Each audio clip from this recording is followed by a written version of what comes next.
Bakit naghahanap ng iba ang isang lalaki, mga kaangats? Ito ang mga posibleng dahilan ay ayon sa aking research at interview sa mga ilang lalaki at kakilala ko, at yung iba based na din sa aking experience bilang isang lalaki. Pero dito tali lahat na sasabihin ko dito ay kailangang maging dahilan. Yung iba pwedeng nandito, yung iba naman ay pwedeng wala. So ito ang mga posibleng dahilan kung bakit naghahanap ng iba ang isang lalaki. Number 1, hindi pagkakasundo o pagkakaintindihan. Kapag ang isang partner ay siya lang laging nasusunod kahit di naman gusto ng isa at laging nagbabangayan sa konting bagay na pinag-uusapan, isa ito sa mga dahilan kung bakit naghahanap yung lalaki ng iba. Naghahanap siya ng taong sasang-ayon o nakakaintindi sa kanya. Pangalawa, pagbabago ng pakikitungo ng babae sa kanya. Minsan habang tumatagal ang isang relasyon o pagsasama, may ibang babae, di naman lahat, ay nagbabago na ang ugali o pakikitungo sa partner nilang lalaki.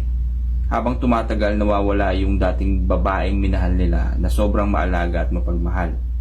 Lagi kong sinasabi, di naman lahat, at alam kong depende ito sa dahilan.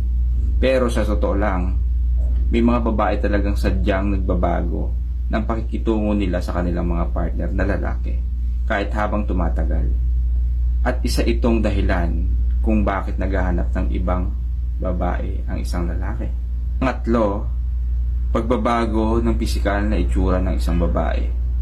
Masaklap man na dahilan ito, pero yes, isa ito sa dahilan kung bakit naghahanap ng iba si lalaki. Yung pagkawala ng hubog ng katawan, pagbabago ng pisikal na itsura or naging losyang na lang siya.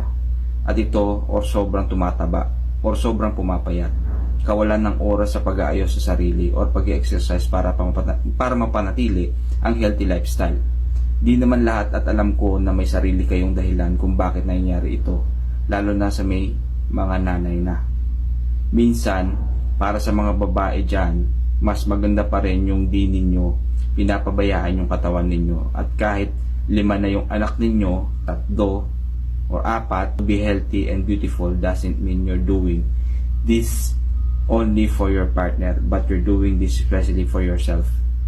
Pero based sa akin pananaliksik, ito talaga ang isa sa mga most common reason kung bakit naghahanap ng iba si lalaki, whether asawa o jowa.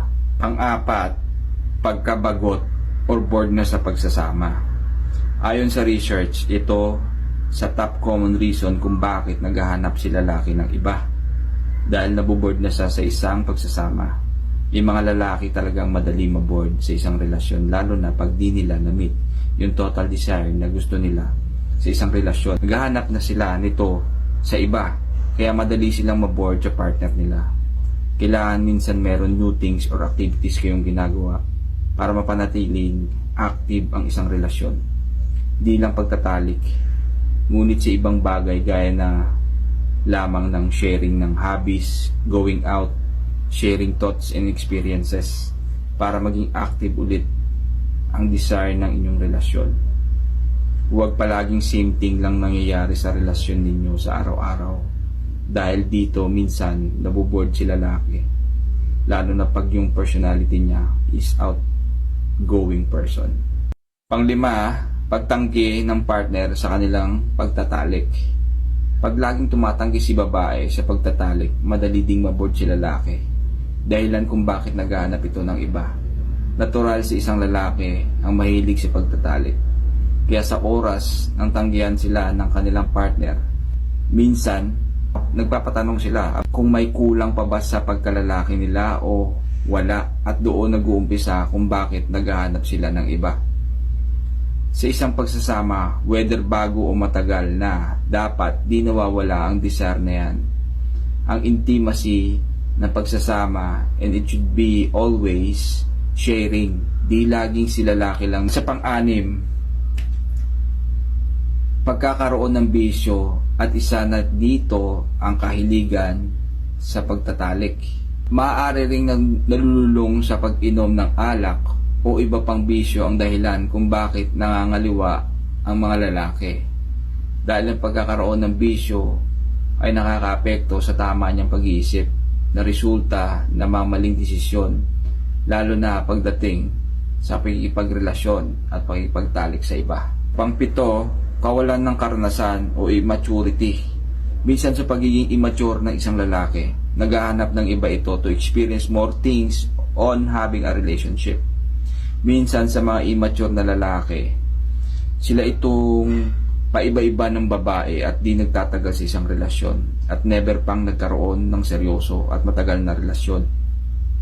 Sa kakahanap nila ng karanasan, minsan di nila naiisip na may mga babae na silang nasasaktan.